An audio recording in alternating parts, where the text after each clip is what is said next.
नमस्कार दोस्तों, कलमकारी कार्निवल के मंच पर एक बार फिर आपका स्वागत है। जैसा कि आप जानते हैं कि नवरात्र के शुभ अवसर पर हम लोग प्रतिदिन देवी माँ के एक नए स्वरूप की चर्चा करते हैं और इसी बहाने हमें देवी माँ का स्मरण करने का, उनकी कुछ पूजा अर्चना करने का, उनका ध्यान करने का हमें मौका मिलता है। और कलम इस भागदौड़ भरी ज़िंदगी में के बीच कुछ क्षण हमें इस काम के लिए मिलते हैं। इसके लिए कलमकारी कार्निवल का और मनीष धारीवाल जी का बहुत आभार। मैं हूं आशुतोष गर्ग और जैसा कि आप जानते हैं कि आज नवरात्र का है 8वां दिन और हम आज बात करेंगे देवी के 8वें स्वरूप की, जिसका नाम है महागौरी। तो कल हमने 7 रूप पूरे किए। 7वां रूप था कालरात्रि का। तो आज देवी के नए स्वरूप यानी महागौरी के स्वरूप पर चर्चा करने के लिए मैं आपके साथ हूँ।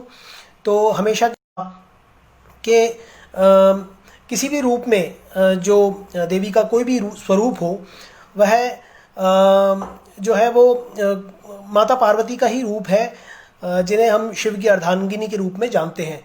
तो लेकिन इसका आशय ये नहीं कि देवी को शिव की जो प्राप्ति है वो सहज हो जाती है। हर बार देवी जब भी किसी रूप में प्रकट होती हैं, जन्म लेती हैं, तो उन्हें शिव को पाने के लिए हर बार कठिन तपस्या करनी पड़ती है, कड़ी परीक्षा से गुजरना पड़ता है। और वही बात जो है महागौरी के रूप की जब हम चर्चा करते हैं तो वहाँ भी हमें देखने को मिलती है।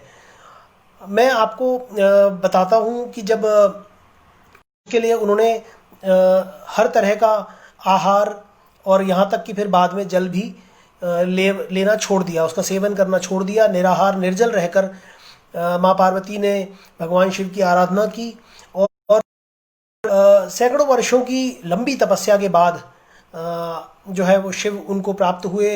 लेकिन इतनी लंबी और कठिन तपस्या के बीच दोस्तों ये बताया जाता है कि देवी माँ का जो रूप था, वह उनका जो रंग था, उनका जो वर्ण था, वह काला हो गया।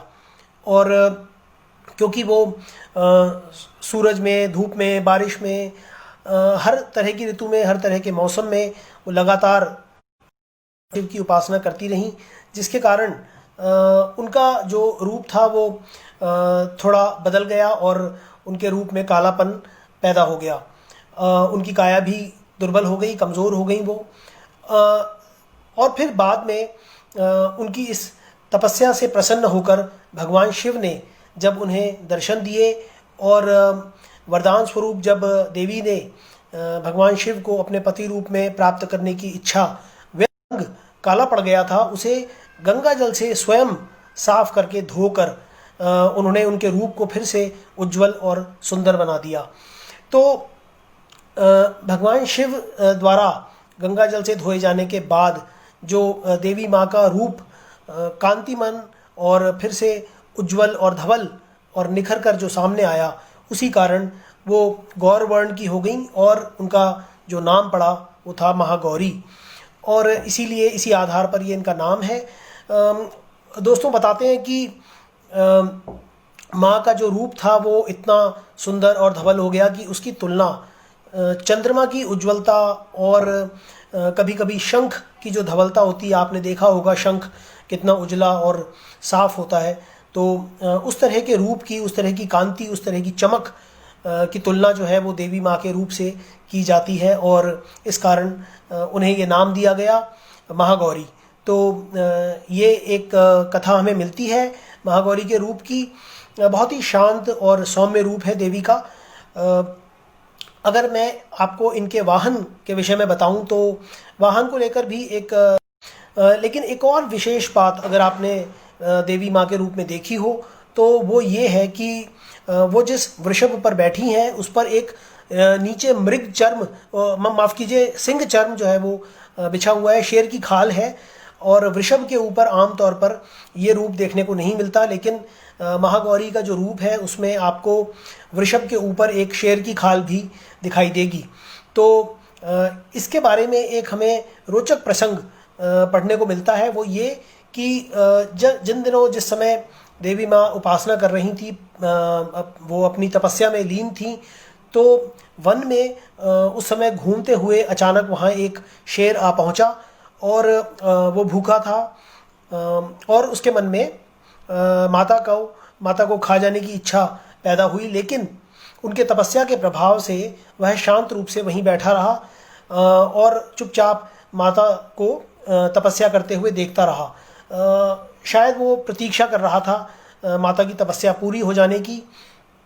और कथा ये कहती है कि उसने ये मन में निश्चय किया कि तपस्या पूरी होने के बाद जब देवी उठेंगी उसके बाद वह उन्हें खाएगा।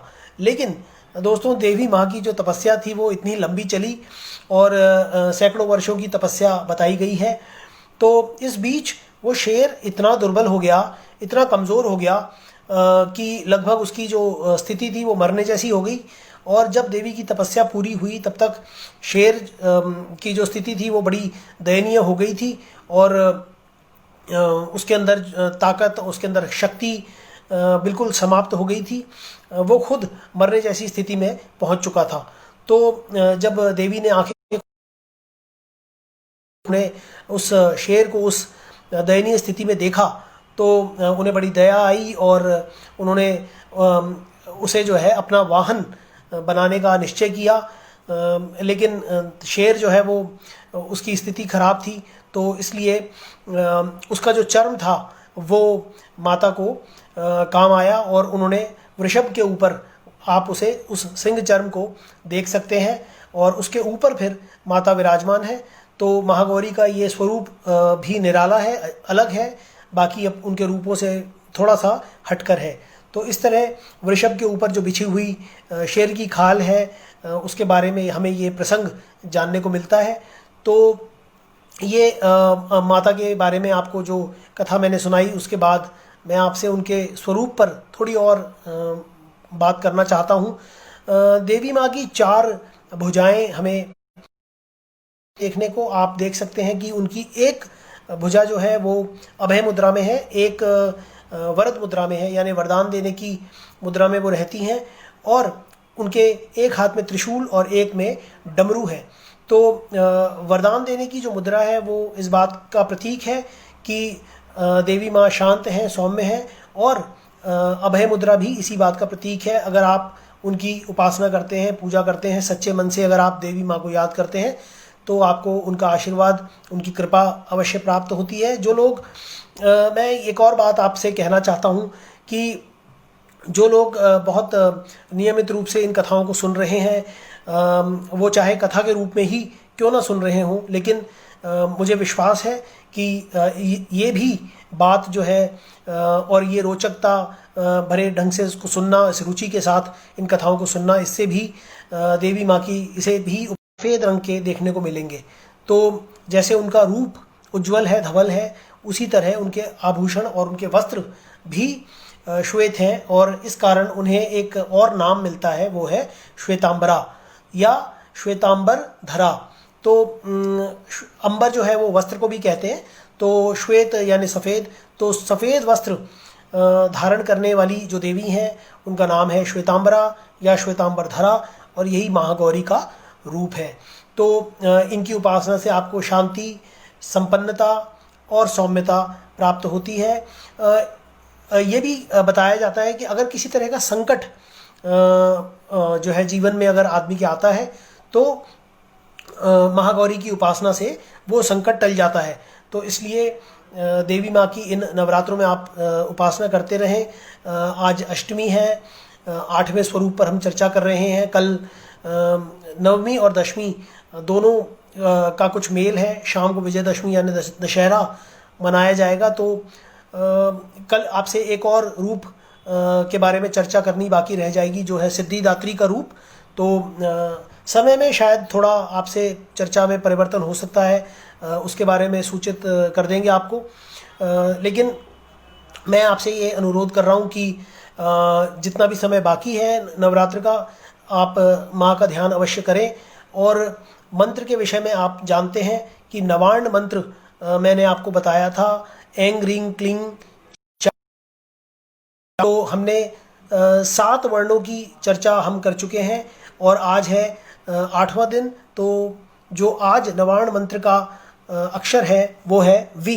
तो वी शब्द जो है, वी वर्ण जो है वो महागौरी को समर्पित है, लेकिन मंत्र का उच्चारण पूरा ही करना चाहिए। देवी महात्म्य मार्कंडेय पुराण का हिस्सा है, उसका आप पाठ कर सकते हैं। मंदिर, मैं आपको 2 मंदिरों के बारे में बताना चाहता हूँ जो महागौरी के विशिष्ट मंदिर हैं और बहुत महिमा मंडित मंदिर हैं। एक मंदिर आपको मिलेगा बनारस में, वाराणसी जो जगह है वहाँ पर आपको ज़्यादातर देवी माँ के मंदिर मिल जाएंगे, और इसी तरह महागौरी का भी मंदिर वाराणसी में मिल जाता है। इसके अलावा पंजाब राज्य में एक जगह है लुधियाना, और वहाँ पर गौरी शक्तिपीठ नाम से जो मंदिर है वो कभी आप वहाँ जाएं या वहाँ रहते हो तो वहाँ दर्शन कर सकते हैं महागौरी के। और बताते हैं कि बहुत महिमा मंडित, चूँकि शक्तिपीठ है तो इसलिए वहाँ पर जो महिमा है उस मंदिर की वो भी बहुत ही अधिक महिमा है, बहुत महत्व उसका माना जाता है। दोस्तों, अगर आपसे मैं ग्रह की शांति की बात करूं तो एक ग्रह है जो जिससे ज़्यादातर लोग परेशान रहते हैं और वो है राहु। तो महागौरी जो देवी हैं वो राहु की जो ग्रह दशा है उसे शांत करने में बहुत सहायक होती हैं। और जैसा कि आप जानते हैं कि राहु की दशा जो बताई जाती है वो ज्योतिषी वैसे इस बारे में ज़्यादा जानते हैं, लेकिन राहु की दशा से बड़े लोग प्रभावित रहते हैं और उसका दुष्प्रभाव लोगों के जीवन में देखने को मिलता है। तो हालांकि मेरा अपना व्यक्तिगत तौर पर ऐसा मानना है कि राहु जीवन काल में व्यक्ति से श्रम बहुत करवाता है। अगर ग्रह दशा राहु की चलती है तो बहुत मेहनत और परिश्रम और कष्ट के साथ वो समय बीतता है, लेकिन यदि व्यक्ति धैर्य रखे और देवी की उपासना आराधना करता रहे तो वो अच्छा फल देकर निश्चित रूप से जाता है। तो राहु के अगर के कष्ट के दिए हुए कष्ट से या उसके प्रकोप से अगर बचने की बात हो तो महागौरी की उपासना बहुत लाभकारी बताई जाती है। और एक चलते चलते अंत में बात आपसे औषधि की करूँगा। एक औषधि है बहुत ही वैसे तो बहुत आम वो पौधा है, औषधि है, लेकिन किसी भी धर्म के व्यक्ति के घर में आपको वो पौधा मिलेगा। जी हाँ, आप समझ गए होंगे, मैं बात कर रहा हूँ तुलसी की। जो पौधा है उसमें महागौरी का वास है। विशेष रूप से अष्टमी के दिन आप तुलसी की आराधना कर सकते हैं, उसमें भी देवी का वास बताया जाता है। आप जानते हैं वैसे तो तुलसी का हम बहुत सारे रोग में और बहुत सारे तरह की बीमारियों में आदि व्याधि में जो है उसका प्रयोग किया जाता है, लेकिन विशेष रूप से रक्त से संबंधित जो दोष होते हैं या हृदय रोग में तुलसी के पौधे का जो गुण हैं वो बहुत लाभकारी हैं। तो चिकित्सक की सलाह से और परामर्श से आप तुलसी की औषधि का सेवन कर सकते हैं और इसी बहाने माँ गौरी की भी उपासना जो है वो हो जाती है। तो तुलसी की पूजा भी नियमित रूप से बताई जाती है, उससे आपको देवी माँ का लाभ जो है वो मिलता है। तो दोस्तों, ये महागौरी के विषय में हमने बात की और समय आपको सूचित करेंगे। मुझे आप इजाज़त दीजिए। मैं हूं आपका दोस्त आशुतोष। मनीष धारीवाल जी का और मार्क माई बुक और कलमकारी मंच का विशेष रूप से आभार कि उन्होंने हमें इस बहाने देवी माँ को याद करने का मौका दिया। तो कल मुलाकात होगी आपसे। तब